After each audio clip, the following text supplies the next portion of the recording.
여러분, 혹시 지금 이 순간에도 북한의 장사정포 1만 3천 문이 서울을 정확히 조준하고 있다는 충격적인 사실 알고 계시나요? 이 숫자가 얼마나 무서운 것인지 실감하기 어려우실 텐데요. 전 세계 군사 전문가들이 한국 상황을 분석할 때마다 똑같은 질문을 던집니다. 한국은 이 모든 위협을 도대체 어떻게 막아낼 수 있다는 거지? 미사일보다 빠르고 낮게 날아오는 수천 발의 포탄들을 과연 어떤 방법으로 요격한다는 말인가? 서울 수도권에는 무려 2,500만 명이 살고 있습니다.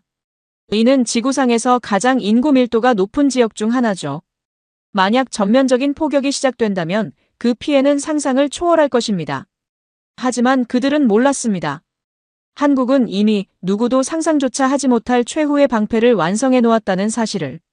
지금부터 세계가 경악한 그 어떤 나라도 절대 뚫어내지 못할 대한민국의 미친 방어력.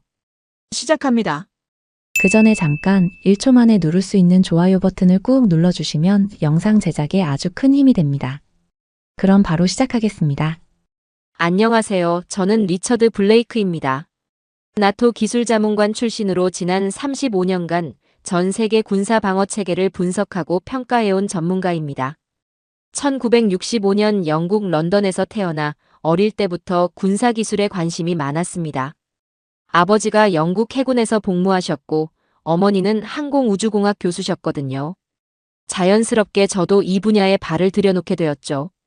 영국 왕립군사대학에서 최우등으로 졸업한 후 미국 MIT에서 국방시스템 공학으로 석사 학위를 받았습니다. 그 후 미국 국방부 고급연구 계획국인 다르파에서 10년간 근무하며 차세대 방어 무기 개발에 참여했어요. 1990년대에는 나토 본부로 자리를 옮겨 15년간 유럽 각국의 방어체계 통합 프로젝트를 담당했습니다. 2000년대 들어서는 프리랜서 군사기술 자문관으로 활동하며 전 세계 40여 개국을 돌아다녔죠. 제가 직접 분석하고 테스트해본 방어 시스템만 해도 80여 종에 달합니다. 유럽의 패트리어트 시스템부터 이스라엘의 아이언돔, 러시아의 S-400, 중국의 HQ-9까지 세계 모든 주요 방어 무기들을 다 경험해봤어요. 미국의 사드 시스템 초기 테스트에도 참여했고 이스라엘 아이언돔의 가자지구 실전 데이터 분석도 담당했습니다. 그런 제게 있어서 한국은 어떤 나라였을까요? 솔직히 말씀드리면 늘 같은 고정된 인식을 가지고 있었어요. 경제적으로는 놀라운 성장을 이룬 나라지만 군사기술 면에서는 여전히 미군의 강력한 보호를 받으며 첨단 무기는 주로 외국에서 수입해서 사용하는 나라라고 생각했거든요. 한국 전쟁 이후 지속된 미군 주둔, 그리고 미국으로부터 들여온 F-16, 패트리어트, 미사일 같은 무기들을 보며 한국은 안보를 외국에 의존하는 나라라는 편견을 가지고 있었습니다.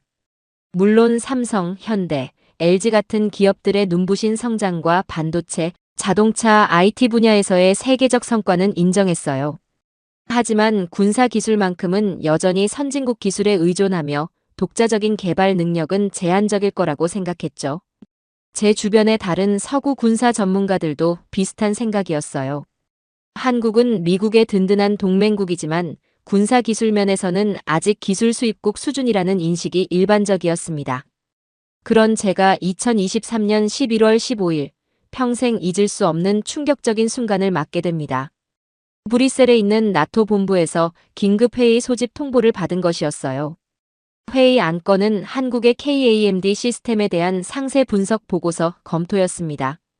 저는 처음에는 평소처럼 대충 훑어보고 간단한 의견만 제시하면 될 거라고 생각했어요. 한국의 방어 시스템이라면 기존 미국 기술의 변형 정도일 거라고 예상했거든요. 하지만 회의실에서 받아든 보고서 첫 페이지를 넘기는 순간부터 제 눈이 휘둥그레졌습니다. 한국이 완전히 자체 개발했다는 다층 방어 체계의 기술 사양이 믿기 어려울 정도로 뛰어났거든요. 특히 북한의 장사정포까지 요격할 수 있다는 내용을 보고는 정말 충격을 받았어요. 장사정포 요격은 기술적으로 극도로 어려운 영역인데 이걸 해낸다는 것이 과연 가능한 일인가 싶었습니다. 저는 즉시 회의를 주도한 독일 출신 분석관에게 더 자세한 기술 자료와 실험 데이터를 요청했어요.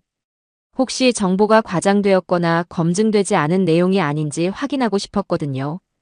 며칠 후 받아본 300페이지 분량의 상세 기술 보고서를 보고는 완전히 말을 잃었습니다. 천궁이 LSAM, MSAM으로 구성된 3단계 완벽한 다층 방어망이 이미 실전 배치되어 운용 중이라는 사실이 자세한 데이터와 함께 기록되어 있었어요.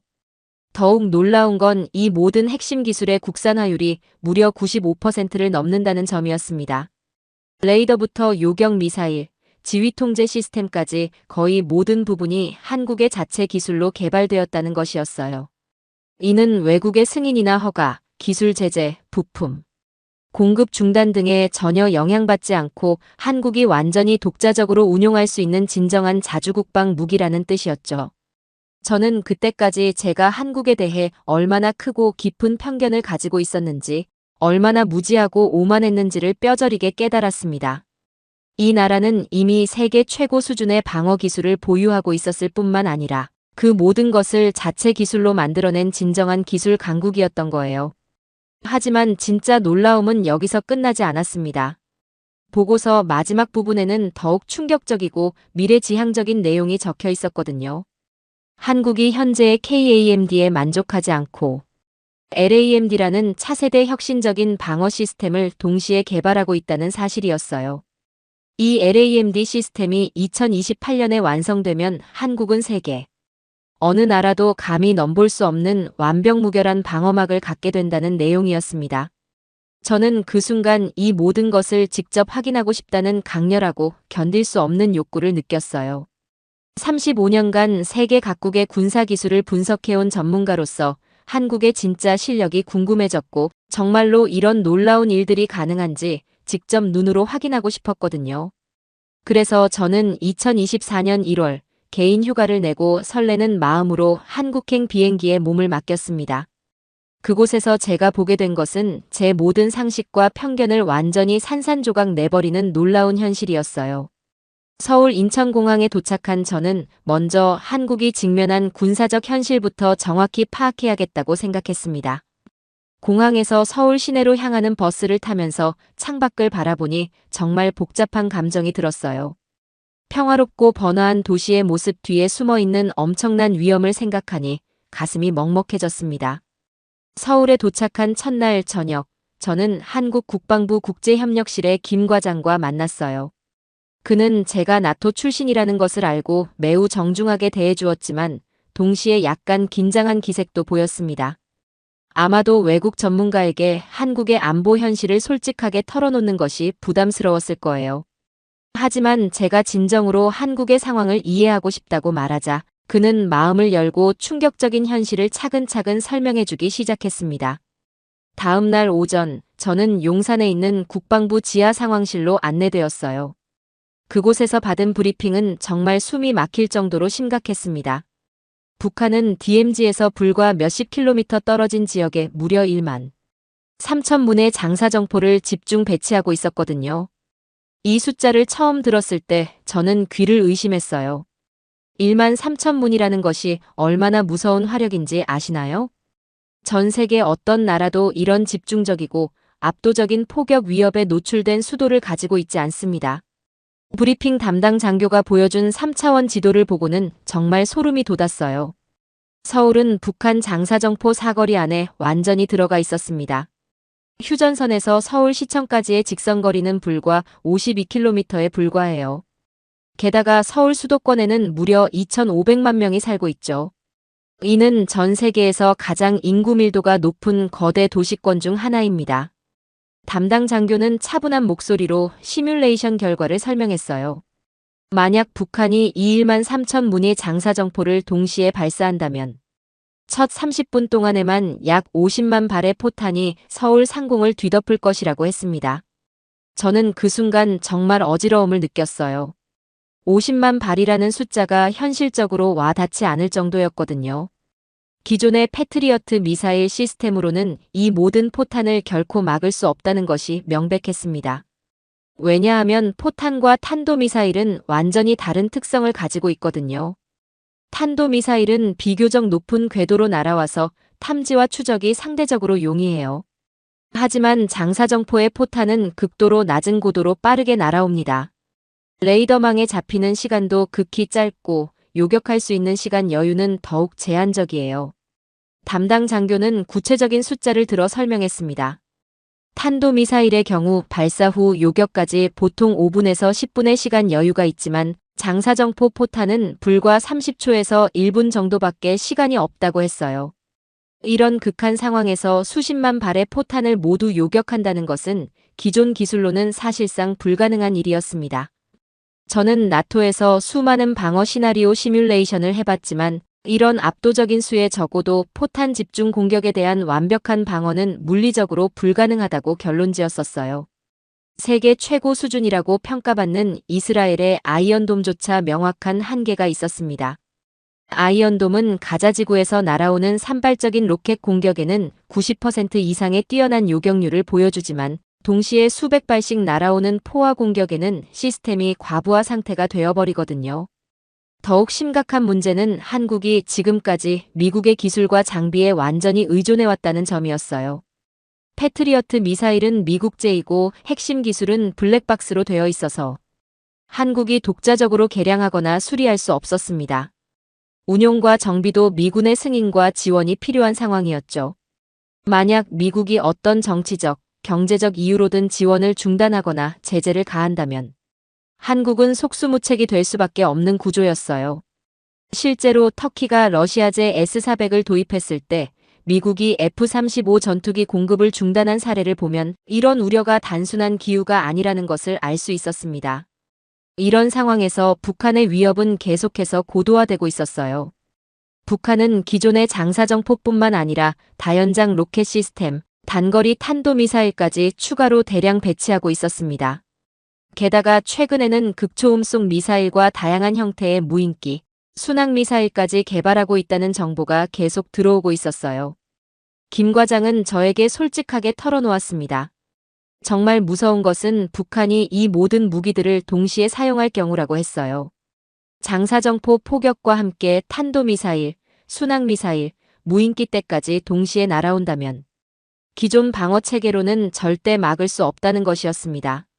한마디로 위협의 종류와 강도가 기하급수적으로 증가하고 있는데 방어수단은 여전히 제한적이고 외국에 의존적이라는 게 한국이 직면한 절망적인 현실이었어요.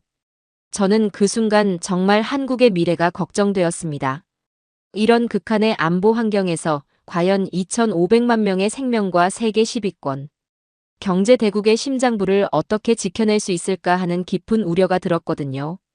더 심각한 것은 이런 위협이 점점 현실화되고 있다는 점이었어요.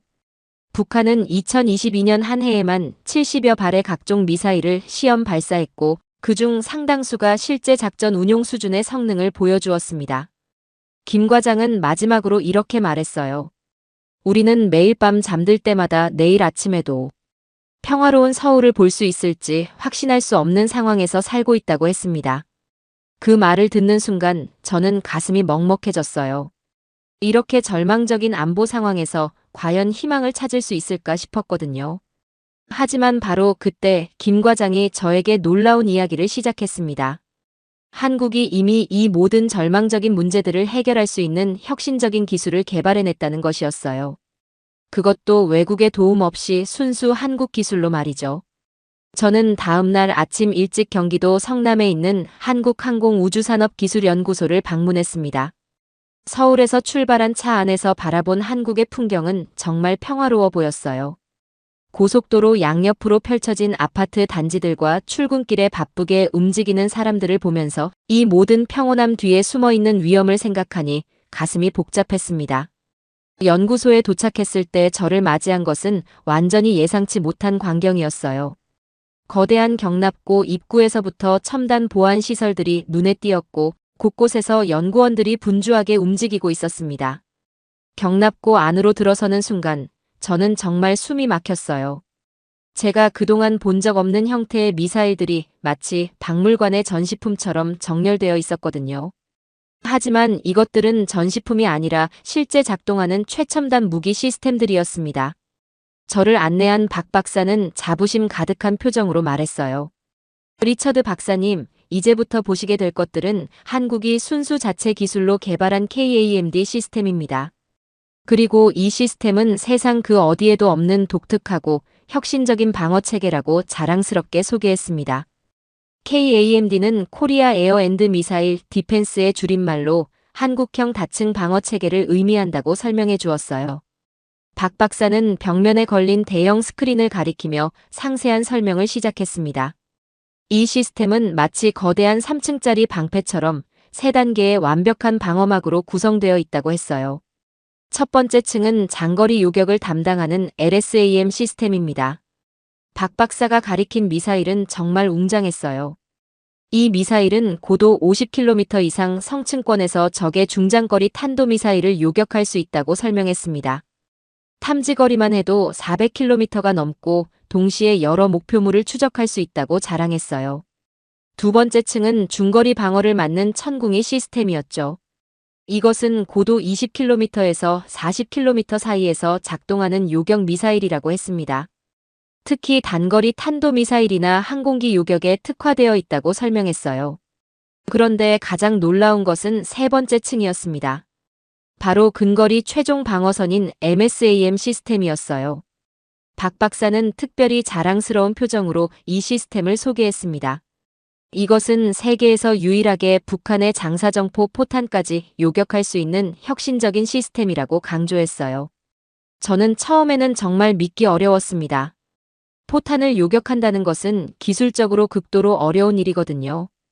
탄도미사일과 달리 포탄은 훨씬 작고 빠르며 비행 경로도 예측하기 어려워요.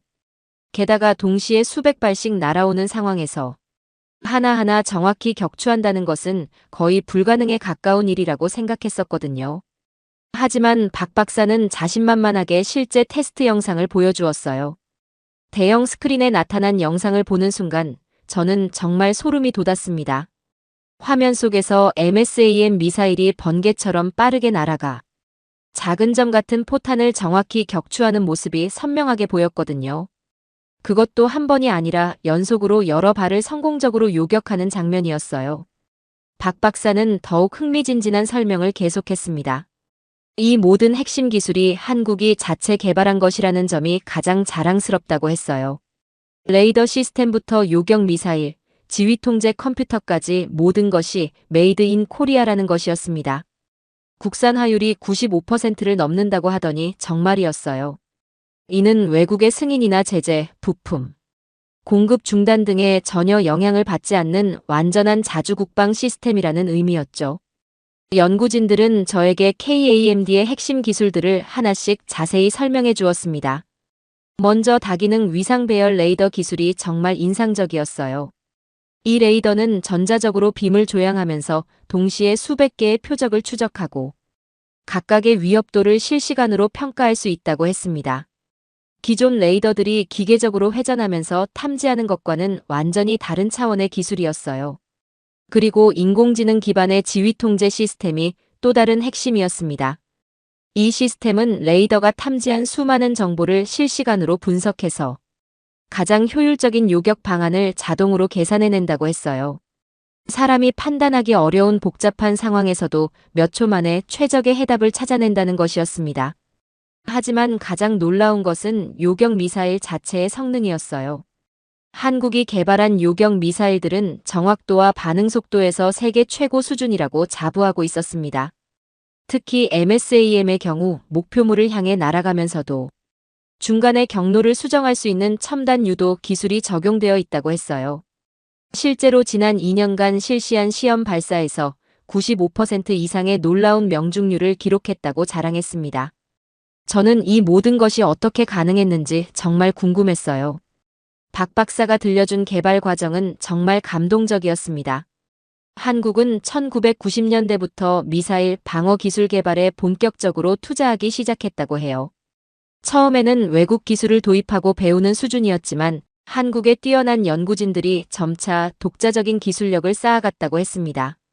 특히 2010년대 들어서는 세계 최고 수준의 반도체 기술과 IT 기술, 그리고 정밀 제조 기술을 바탕으로 획기적인 발전을 이뤄냈다고 설명했어요. 삼성과 LG의 반도체 기술이 레이더와 컴퓨터 시스템에 직접 활용되었고 현대중공업의 정밀 제조 기술이 미사일 생산에 응용되었다고 했습니다. 그 결과 2020년대에 접어들면서 세계가 놀랄 만한 KAMD 시스템을 완성할 수 있었던 거예요. 하지만 박 박사는 여기서 만족하지 않는다고 했습니다. 그는 저에게 더욱 놀라운 미래 프로젝트를 소개했어요. 바로 LAMD 시스템이었습니다. LAMD는 로우 알티튜드 미사일 디펜스의 줄임말로 저고도 미사일 방어 시스템을 의미한다고 설명했어요. 이것은 기존 KAMD로는 완전히 대응하기 어려운 초저고도 위협들을 전담하는 혁신적인 차세대 시스템이라고 했습니다.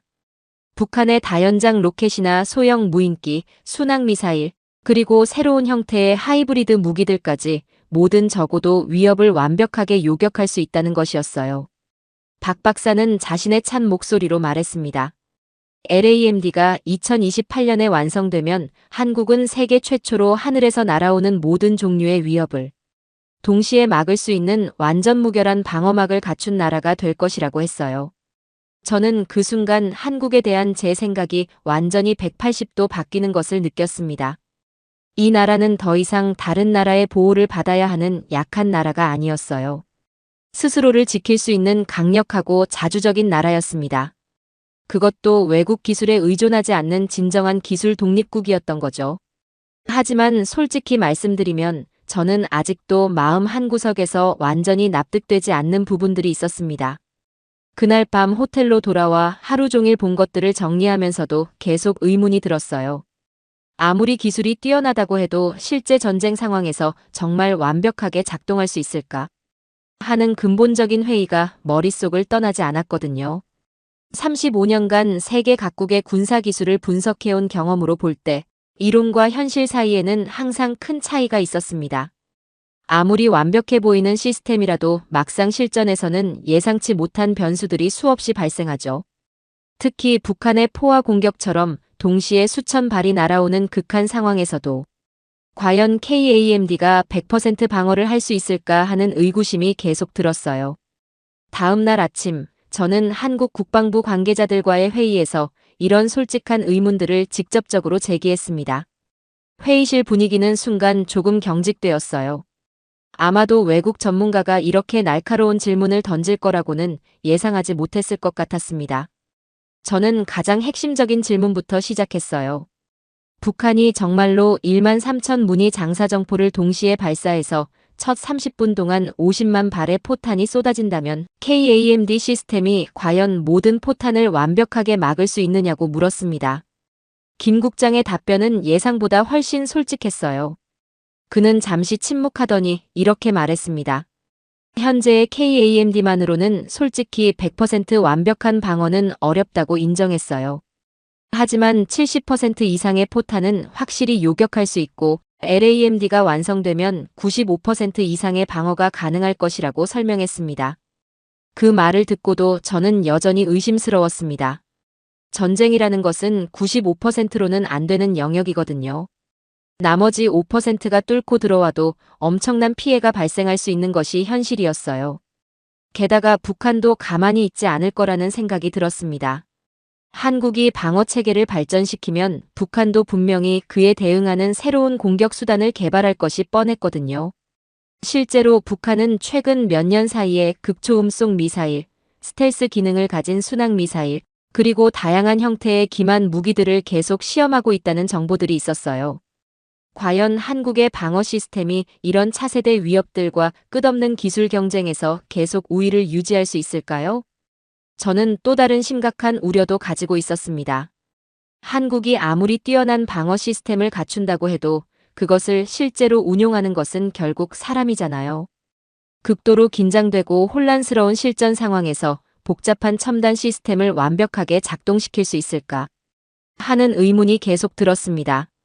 미사일 방어라는 것은 말 그대로 몇 초, 몇 분의 차이로 성패가 완전히 갈리는 극한의 영역이거든요. 아무리 좋은 무기와 시스템이 있어도 인간이 제때 정확한 판단을 내리지 못하면 모든 것이 무용지물이 되어버리죠. 특히 한국처럼 징병제 국가에서는 숙련된 전문 인력을 장기간 유지하기가 쉽지 않다는 구조적 한계도 있었어요. 그리고 경제적인 측면에서도 심각한 의문이 있었습니다. 이런 첨단 방어 시스템을 지속적으로 유지하고 운용하는 데는 정말 엄청난 비용이 들 텐데, 과연 한국이 그런 막대한 경제적 부담을 계속 감당할 수 있을까 하는 걱정이 들었거든요. 미국조차 미사일 방어 시스템 때문에 매년 수백억 달러를 쓰고 있고, 그것도 완전한 방어가 아닌 제한적인 방어에 그치고 있는 현실을 생각하면 더욱 그랬어요. 한국 경제가 아무리 성장했다고 해도 미국만큼 국방비를 무제한 투입할 수는 없을 테니까요. 또한 기술적 측면에서도 의문이 있었습니다. 한국이 자랑하는 95% 국산 화율이라는 것도 결국 핵심 소재나 부품들은 여전히 외국에서 들여와야 하는 것이 아닐까 하는 생각이 들었어요. 특히 반도체나 정밀 센서 같은 첨단 부품들은 글로벌 공급망에 의존할 수밖에 없을 텐데, 만약 국제적 제재나 공급 중단 상황이 발생한다면 어떻게 될까요? 저는 이런 현실적이고 구체적인 우려들을 한국 측 관계자들에게 솔직하게 털어놓았습니다. 처음에는 약간 불쾌한 기색을 보이는 사람들도 있었지만, 대부분은 제 우려를 충분히 이해한다면서 나름대로 설득력 있는 답변을 해주려고 노력했어요. 첫째, 한국은 반도체와 IT 분야에서 세계 최고 수준의 기술력을 보유하고 있기 때문에 미사일 방어 시스템의 핵심 요소인 레이더, 센서, 컴퓨터 시스템 등을 자체적으로 생산할 수 있다고 강조했습니다. 둘째, 한국은 세계에서 가장 빠른 인터넷 속도와 5G 네트워크 인프라를 보유하고 있어서 실시간 정보 처리와 통신에서 다른 나라들보다 유리한 조건을 갖추고 있다고 설명했어요. 셋째, 한국 군인들의 높은 교육 수준과 기술, 적응력이 첨단 무기 시스템 운용에 매우 적합하다는 점을 강조했습니다. 특히 젊은 세대들이 어릴 때부터 컴퓨터와 게임에 익숙해져 있어서 복잡한 디지털 시스템을 다루는 능력이 뛰어나다고 자랑했어요. 하지만 저는 여전히 완전히 확신이 서지 않았습니다. 이론적 설명과 현실적 적용 사이에는 항상 예측하기 어려운 간격이 존재하기 마련이거든요. 그래서 저는 좀 더 구체적이고 객관적인 증거를 요구했어요. 실제 전투 상황과 유사한 조건에서의 테스트 결과나 컴퓨터 시뮬레이션 데이터 같은 검증 가능한 자료를 보고 싶다고 했습니다. 한국 측에서는 처음에는 기밀 유지를 이유로 거절했지만, 제가 나토 고위 자문관이라는 신분을 재차 강조하고 상호정보 교환의 필요성을 설득하자 일부 제한적인 자료를 공개해주기로 했어요. 며칠 후 받아본 그 자료들을 보고 나서야 저는 비로소 한국의 진짜 기술적 실력과 준비 상태를 조금씩 이해하기 시작했습니다. 하지만 진짜 결정적인 순간은 따로 있었어요. 앞으로 제가 직접 목격하게 될 실전 상황에서의 KAMD 시스템 작동 모습이 제 모든 의심과 편견을 완전히 사라지게 만들 것이었습니다. 저는 한국 측의 특별한 제안으로 실제 KAMD 시스템이 작동하는 모습을 직접 볼 수 있는 귀중한 기회를 얻었습니다. 서해상에서 실시되는 대규모 실사격 훈련에 외국 전문가로는 처음으로 참관할 수 있게 된 것이었어요. 그날은 제가 평생 잊을 수 없는 역사적인 하루가 되었습니다. 새벽 4시 30분, 저는 충남 태안의 한 군사기지에 도착했어요. 아직 동이 트기 전인 어둠 속에서도 기지 안은 이미 분주한 움직임으로 가득했습니다. 수백 명의 군인들이 각자의 임무를 수행하며 대규모 훈련 준비에 여념이 없었어요. 기지 곳곳에서 들려오는 체계적이고 신속한 준비 작업 소리들을 들으면서 한국군의 전문성과 조직력을 새삼 느낄 수 있었습니다. 저를 안내한 김 대령은 오늘 실시될 훈련의 상세한 시나리오를 브리핑해 주었습니다. 북한의 대규모 장사정포 공격을 가정한 가상의 전쟁 상황에서 KAMD 시스템의 종합적인 대응 능력을 테스트하는 것이라고 설명했어요. 총 24발의 다양한 모의 표적이 서로 다른 각도, 고도, 속도로 연속 발사될 예정이었습니다. 이는 실제 북한의 포화 공격 상황을 최대한 현실적으로 재현한 시나리오라고 했어요. 저는 중앙지휘통제실로 안내되어 마치 우주선 조종실을 연상시키는 첨단 공간에 들어갔습니다. 거대한 곡면 스크린들이 벽면 전체를 덮고 있었고, 수십 명의 작전 요원들이 각각의 컴퓨터 앞에 앉아 고도로 집중된 표정으로 시스템들을 점검하고 있었어요. 중앙의 대형 스크린에는 서해상의 정밀한 3차원 지도가 실시간으로 표시되고 있었고, 레이더 탐지 범위와 각종 미사일 배치 위치가 다양한 색깔로 구분되어 나타나고 있었습니다. 김 대령은 저에게 작전실의 각 구역을 자세히 설명해 주었어요. 왼쪽은 레이더 및 탐지 담당, 중앙은 상황 분석 및 지휘 통제, 오른쪽은 요격 미사일 발사 통제를 담당한다고 했습니다. 모든 구역이 유기적으로 연결되어 실시간으로 정보를 공유하면서 최적의 방어 전략을 수립한다고 설명했어요. 드디어 훈련이 시작되었습니다. 오전 7시 정각, 첫 번째 모의 표적이 발사되었어요. 스크린 상에 작은 빨간 점이 나타나더니 놀라운 속도로 이동하기 시작했습니다. 동시에 날카로운 경보음이 울리고 모든 작전 요원들이 마치 하나의 유기체처럼 움직이며 각자의 임무에 완전히 몰입했어요. 그 순간 정말 숨이 막힐 정도로 놀라운 일이 벌어졌습니다. 다기능 위상 배열 레이더가 목표물을 탐지한 지 불과 2초 만에 인공지능 기반 지휘 통제 시스템이 표적의 종류, 위협도, 예상 궤도를 완벽하게 분석해낸 것이었어요. 그리고 추가로 3초 후 가장 효율적인 요격 방안까지 자동으로 계산해냈습니다. 발사 명령이 내려진 것은 탐지로부터 불과 7초 후였어요. MSAM 미사일이 하얀 연기 꼬리를 남기며 하늘로 치솟았습니다. 저는 숨을 죽이고 중앙 스크린을 바라보았어요. 파란색 점으로 표시된 요격 미사일이 빨간색 목표물을 향해 정확한 궤도로 날아가고 있었습니다. 불과 18초 후 두 점이 만나는 순간 화면에 밝은 섬광이 터졌어요. 완벽한 요격 성공이었습니다. 지휘통제실에서는 잠시 환호성이 터져 나왔지만 진짜 놀라움은 이제부터 시작이었어요. 이어서 두 번째, 세 번째 목표물이 불과 30초 간격으로 연속 발사되었습니다. 더욱 놀라운 것은 시스템이 동시에 여러 목표물을 완벽하게 구분하고 각각에 대해 독립적인 요격 전략을 수립하는 모습이었어요. 마치 거대한 슈퍼컴퓨터가 수많은 복잡한 계산을 동시에 처리하면서 최적의 해답을 실시간으로 찾아내는 것 같았습니다. 가장 인상적이었던 것은 11번째와 12번째 목표물 상황이었습니다. 이 두 모의 표적은 의도적으로 불과 3초 차이로 거의 동시에 발사되어 매우 유사한 비행 궤도로 날아왔어요. 일반적인 방어 시스템이라면 두 표적을 혼동하거나 하나를 놓칠 수 있는 극도로 어려운 상황이었죠. 하지만 KAMD 시스템은 완벽하게 두 목표물을 구분해냈습니다. 레이더가 각각의 미세한 특성 차이를 정확히 분석했고 지휘통제 시스템은 두 개의 서로 다른 요격 미사일을 각각 최적의 타이밍에 발사했어요. 두 요격 미사일이 하늘에서 만개하는 꽃처럼 거의 동시에 폭발하는 장면을 보고는 정말 온몸에 소름이 돋았습니다. 훈련이 계속 진행되면서 더욱 복잡하고 어려운 시나리오들이 연출되었어요. 5발이 동시에 발사되는 포화 공격 상황, 고도와 속도가 서로 다른 혼합 공격, 그리고 기만 표적이 포함된 복합 위협까지 다양한 상황들이 테스트되었습니다. 하지만 KAMD 시스템은 모든 상황에서 놀라운 성능을 보여주었어요. 결과적으로 훈련이 끝날 때까지 총 24발 중 23발이 성공적으로 요격되었습니다. 성공률 96%라는 놀라운 기록이었어요. 실패한 한 발도 시스템의 문제가 아니라 예정된 시나리오 중 하나였다고 나중에 확인되었습니다. 김 대령은 자랑스러운 표정으로 저에게 추가 설명을 해주었습니다. 지난 3년간 실시한 총 80여 차례의 유사한 훈련에서 평균 성공률이 94%에 달한다고 했어요. 이는 세계 어떤 미사일 방어 시스템보다도 높은 수치라고 자부하고 있었습니다. 특히 미국의 패트리어트 시스템이나 이스라엘의 아이언돔과 비교해도 전혀 뒤지지 않는 성능이라고 강조했어요. 하지만 저를 더욱 깊이 감동시킨 것은 시스템의 뛰어난 성능보다도 그것을 운용하는 사람들의 모습이었어요. 작전 요원들의 표정에서는 단순한 자신감을 넘어선 진정한 자부심과 사명감이 느껴졌습니다.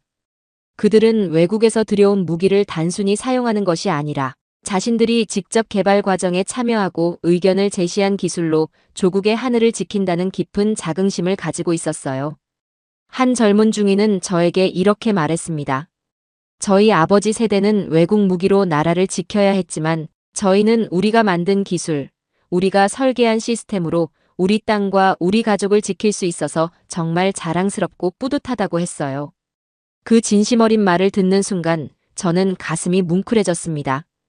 기술의 발전이 단순히 성능 향상이나 경제적 이익에 그치는 것이 아니라 국민들의 자존심과 자신감, 그리고 미래에 대한 희망까지 함께 높여주는 정신적 가치를 가져다 준다는 것을 깨달았거든요. 오후에는 더욱 특별한 경험이 기다리고 있었습니다.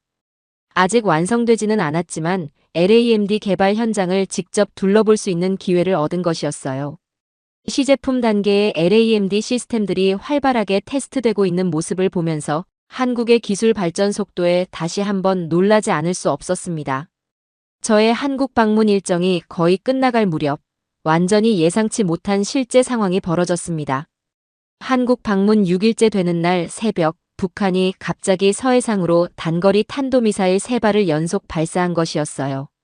이는 저와 같은 외국 군사 전문가가 한국의 첨단 방어 시스템을 견학하고 있는 매우 민감한 시점에서 벌어진 극도로 도발적이고 위험한 행위였습니다. 더욱 심각한 것은 이번 발사가 단순한 시험이 아니라 명백히 한국을 겨냥한 무력 시위의 성격을 띠고 있다는 점이었어요. 한국 국방부는 즉시 최고 수준의 비상 대응 체제에 돌입했습니다. 저는 운명적으로도 이 긴박한 실제 상황에서 KAMD 시스템이 어떻게 작동하는지 직접 목격할 수 있는 역사적 기회를 얻었어요. 새벽 3시 15분, 저는 긴급 호출을 받고 서울 용산의 국방부 지하통합작전실로 급히 향했습니다.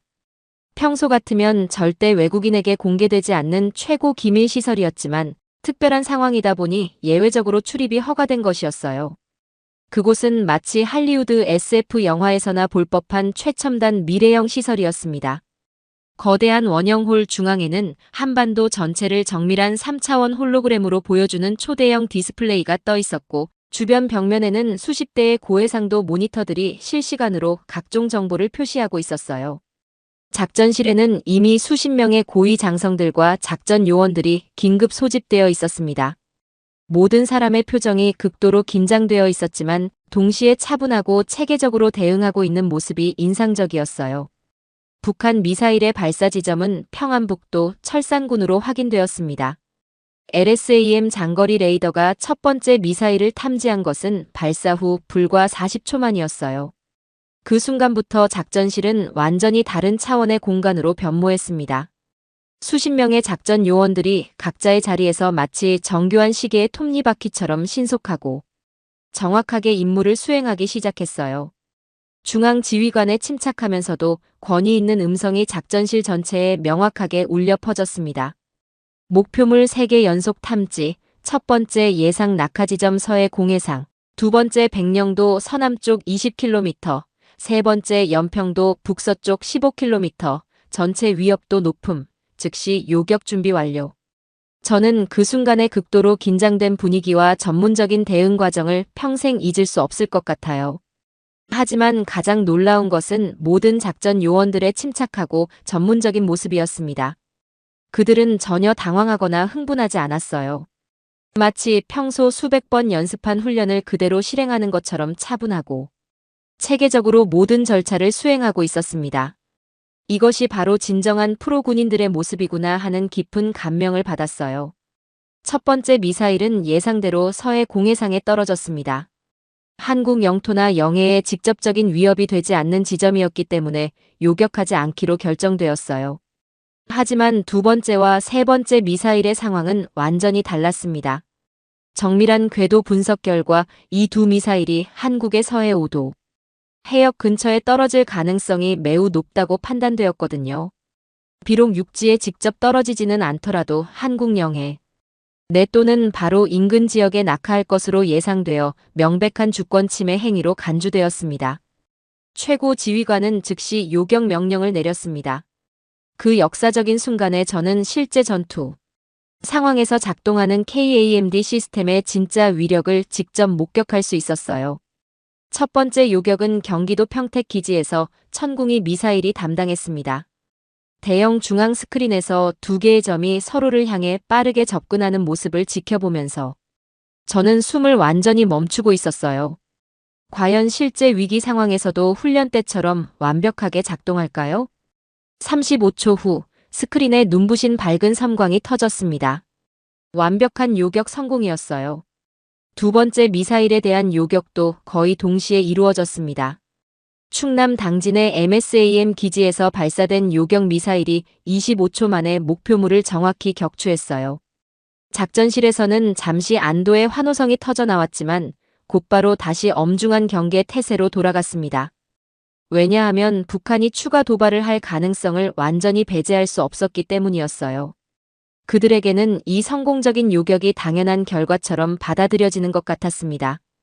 저는 그 순간 정말 온몸의 전율을 느꼈습니다. 한국의 KAMD 시스템이 단순한 실험실 기술이나 훈련용 시스템이 아니라 실제 생사가 걸린 위협 상황에서도 완벽하게 작동하는 실전 검증된 방어 체계라는 것을 직접 확인한 거였어요. 더욱 놀라운 것은 요격 성공 이후의 체계적인 상황 관리였습니다. 시스템은 즉시 추가 위협에 대비한 더욱 강화된 경계 태세로 전환되었고, 동시에 이번 요격 과정에서 수집된 모든 데이터를 실시간으로 분석하여 향후 대응 능력 향상에 활용할 준비를 하고 있었어요. 한 작전 장교는 저에게 자세히 설명해 주었습니다. KAMD 시스템의 진짜 혁신적인 장점은 단순히 미사일을 격추하는 것에서 끝나는 것이 아니라 매번의 실전 경험을 통해 지속적으로 학습하고 발전하는 인공지능 기반의 진화형 적응 시스템이라는 점이라고 했어요. 실제로 오늘 새벽의 실전 요격 데이터는 시스템의 알고리즘 개선과 성능 향상에 즉시 반영될 것이라고 설명했습니다. 그날 오후 저는 LAMD 개발팀과 특별하고 의미 있는 긴급 회의를 가질 수 있었어요. 연구진들은 오늘 새벽의 실제 요격 상황을 바탕으로 LAMD 시스템의 필요성과 시급성을 더욱 강력하게 강조했습니다. 북한의 미사일 위협이 점점 더 다양하고 복잡해지고 있는 현재 상황에서 기존 KAMD만으로는 분명한 한계가 있다는 것이었어요. 특히 오늘과 같은 단거리 탄도미사일 외에도 다연장 로켓, 극초음속 순항미사일, 스텔스 무인기 같은 새로운 형태의 적어도 위협들은 기존 시스템으로는 완전히 대응하기 어렵다고 솔직하게 인정했습니다. LAMD는 바로 이런 현실적 한계와 미래의 위협을 극복하기 위해 개발되고 있는 혁신적인 차세대 통합 방어 시스템이었어요. 이스라엘의 아이언돔을 훨씬 뛰어넘는 성능을 목표로 하고 있으며 동시에 수십 발의 다양한 목표물을 구분하고 요격할 수 있을 뿐만 아니라 기존 시스템보다 훨씬 낮은 비용으로 운용할 수 있다는 것이 핵심 경쟁력이라고 설명했어요. 연구팀장은 더욱 자신의 찬 목소리로 미래 비전을 제시했습니다. 2028년 LAMD가 완전히 실전 배치되면 한국은 인류 역사상 최초로 하늘에서 날아오는 모든 종류의 위협을 완벽하게 차단할 수 있는 절대적 방어막을 갖춘 나라가 될 것이라고 확신했어요. 그리고 이 혁신적인 기술은 한국의 방어뿐만 아니라 전 세계 평화와 안정을 위해서도 적극적으로 활용될 수 있을 것이라고 포부를 밝혔습니다. 저는 그날 밤 호텔에서 하루 종일의 놀라운 경험들을 차근차근 정리하며 정말 깊은 감명과 확신을 느꼈어요. 한국은 진정으로 위기를 기회로 바꾸는 놀라운 능력과 의지를 가진 나라였습니다. 그리고 그 능력은 이론이나 계획이 아닌 실제 행동과 성과로 증명되고 있었어요. 한국 방문 마지막 날, 저는 평생 잊을 수 없는 역사적이고 놀라운 경험을 하게 되었습니다. 한국항공우주연구원에서 LAMD 시스템의 최신 시제품, 실증 테스트를 직접 목격할 수 있는 극히 특별한 기회를 얻은 것이었어요. 아직 완전히 완성되지 않은 차세대 기술이었지만 현재까지 개발된 핵심 기능들만으로도 충분히 기존의 모든 상식을 뛰어넘는 혁신적인 수준이라는 것을 확인할 수 있었습니다. 충남 고흥의 나로우주센터에서 실시된 이 최고 기밀 테스트는 정말 극비 중의 극비였어요.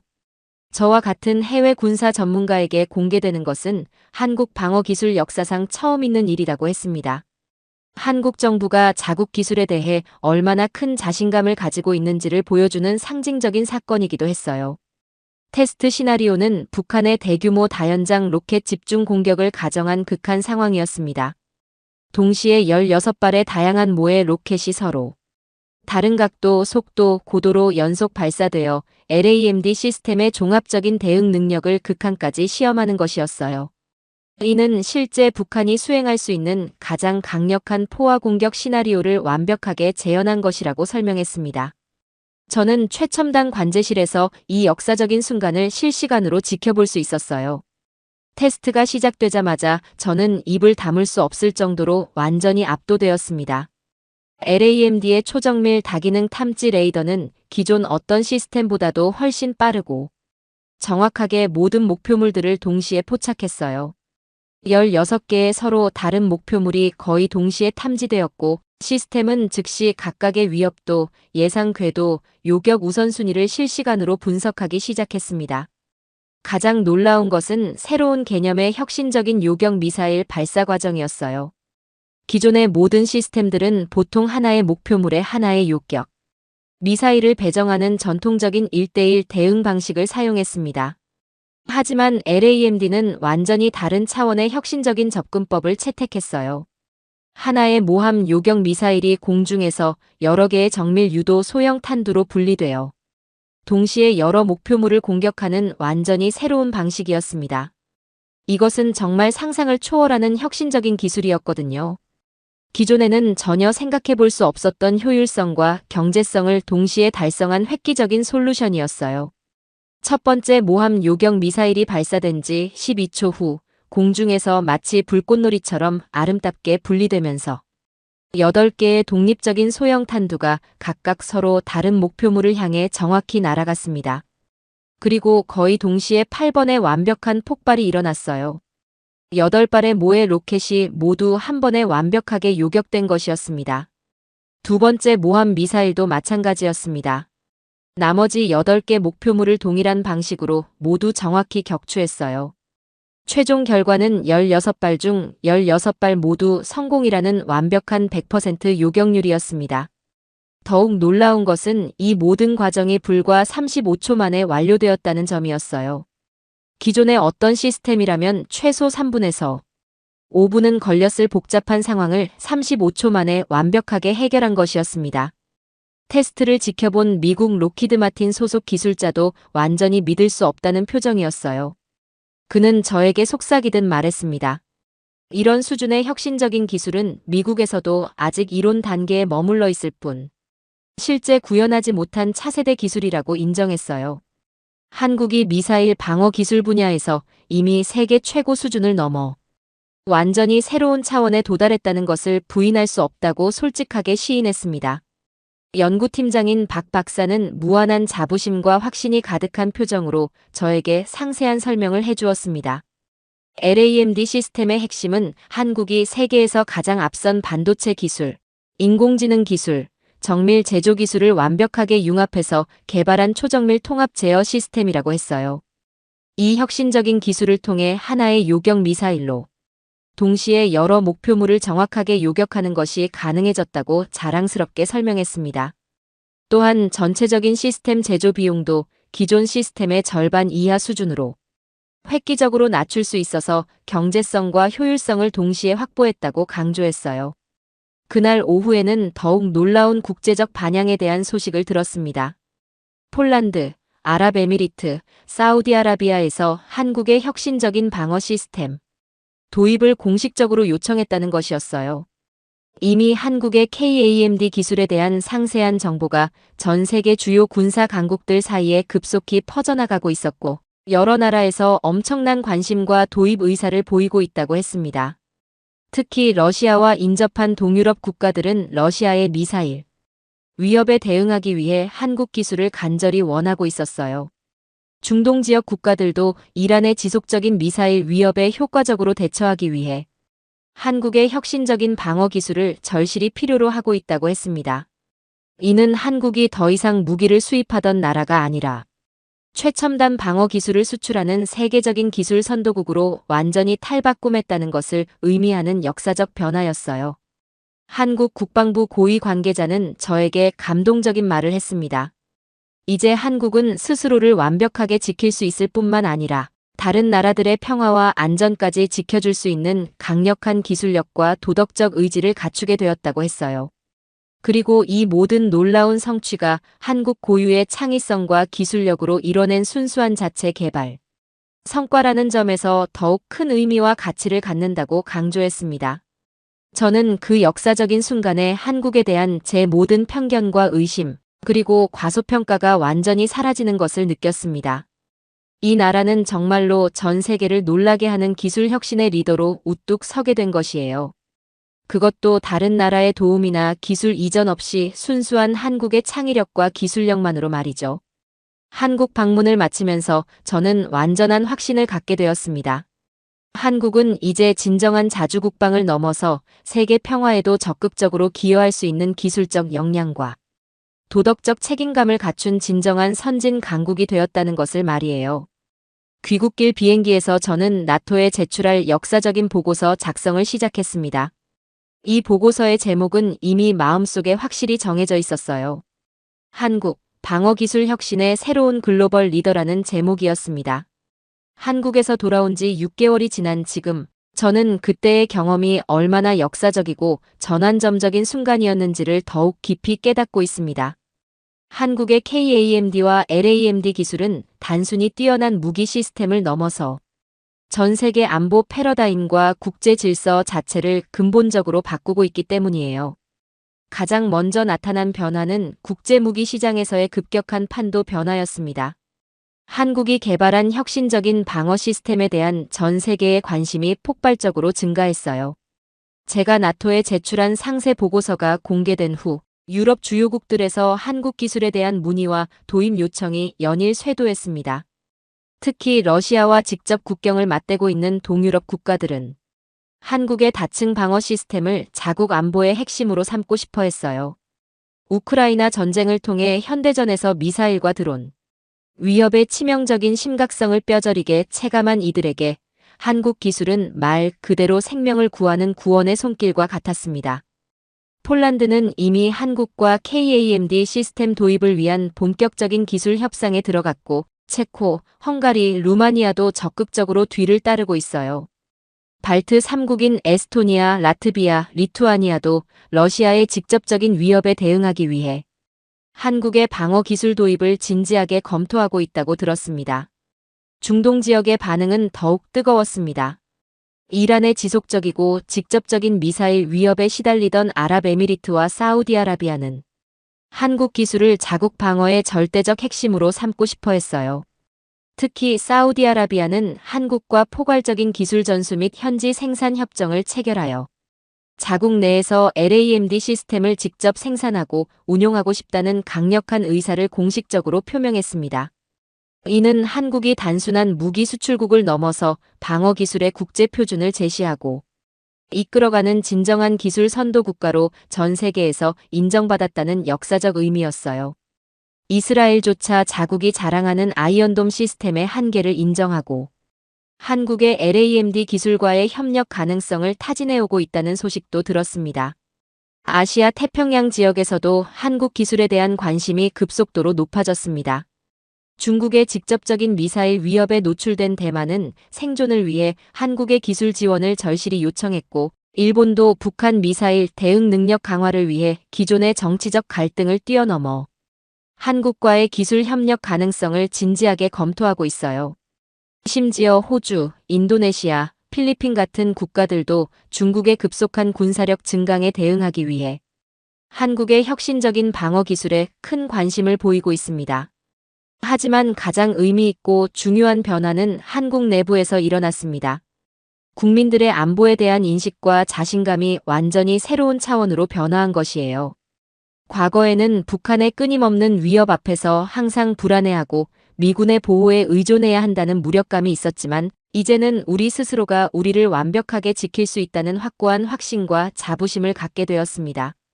특히 젊은 세대들의 변화가 놀라웠어요. 한국의 주요 대학들에서는 미사일 방어 기술, 항공우주공학, 국방 시스템 관련 학과의 지원율이 급격히 증가했고, 전국 최고 수준의 우수한 인재들이 국방과학연구소와 관련 기업들로 몰려들고 있습니다. 이는 한국의 기술적 우위가 앞으로도 지속적으로 발전하고 유지될 수 있는 든든한 인적 기반이 되고 있어요.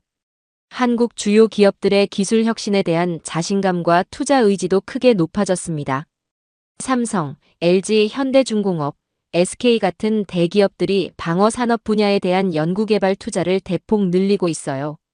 특히 반도체, 인공지능, 정밀 제조 기술을 바탕으로 한 차세대 방어 시스템 개발에 적극적으로 나서고 있습니다. 이는 한국이 방어 기술 분야에서 지속적인 혁신을 이어가며 세계적 리더십을 유지할 수 있는 강력한 산업적 원동력이 되고 있어요. 국제적으로도 한국의 위상과 영향력이 근본적으로 달라졌습니다. 과거에는 미국의 주요 동맹국 중 하나로 여겨졌던 한국이 이제는 독자적인 첨단 기술력을 바탕으로 한명실상부한 중견 강국으로 인정받고 있어요. 나토에서도 한국을 아시아 태평양 지역의 핵심 안보 파트너로 보고 있고 다양한 공동 연구 프로젝트와 기술 교류 협력을 적극적으로 제안하고 있습니다. 유엔에서도 한국의 발언권과 영향력이 크게 증가했어요. 특히 주목할 점은 한국의 방어 기술이 순수하게 방어적인 성격을 갖고 있다는 것입니다. 이는 전 세계적으로 군비 경쟁을 완화하고 평화를 증진하는 데 기여할 수 있는 모범적인 기술이라는 높은 평가를 받고 있어요. 한국이 개발한 모든 기술들은 침략을 위한 것이 아니라 침략을 막기 위한 것이기 때문에 도덕적으로도 완전한 정당성을 갖고 있습니다. 이는 국제사회에서 한국의 소프트 파워와 도덕적 지위를 크게 높이는 결과를 가져왔어요. 경제적 효과도 정말 엄청납니다. 한국의 방어 기술 수출은 향후 10년간 최소 800억 달러 규모의 거대한 시장을 창출할 것으로 예상되고 있어요.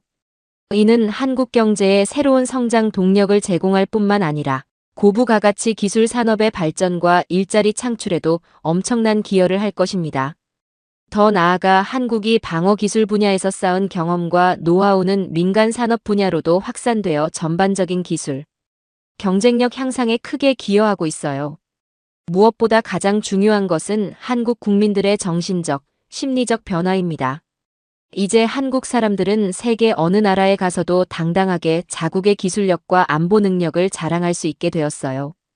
과거에는 삼성 스마트폰이나 현대자동차, KPOP 같은 문화 콘텐츠로 유명했다면 이제는 세계 최고 수준의 방어 기술을 보유한 안보 강국으로도 당당히 인정받고 있습니다. 이는 국민 전체의 자존감과 자부심, 그리고 미래에 대한 희망을 크게 높이는 정신적 가치를 가져다 주었어요. 저는 확신합니다. 한국의 KAMD와 LAMD 기술은 단순한 무기 시스템을 넘어서 한국이 진정한 선진 강국으로 우뚝 서게 된 상징이자 증거가 되었다고 말이에요.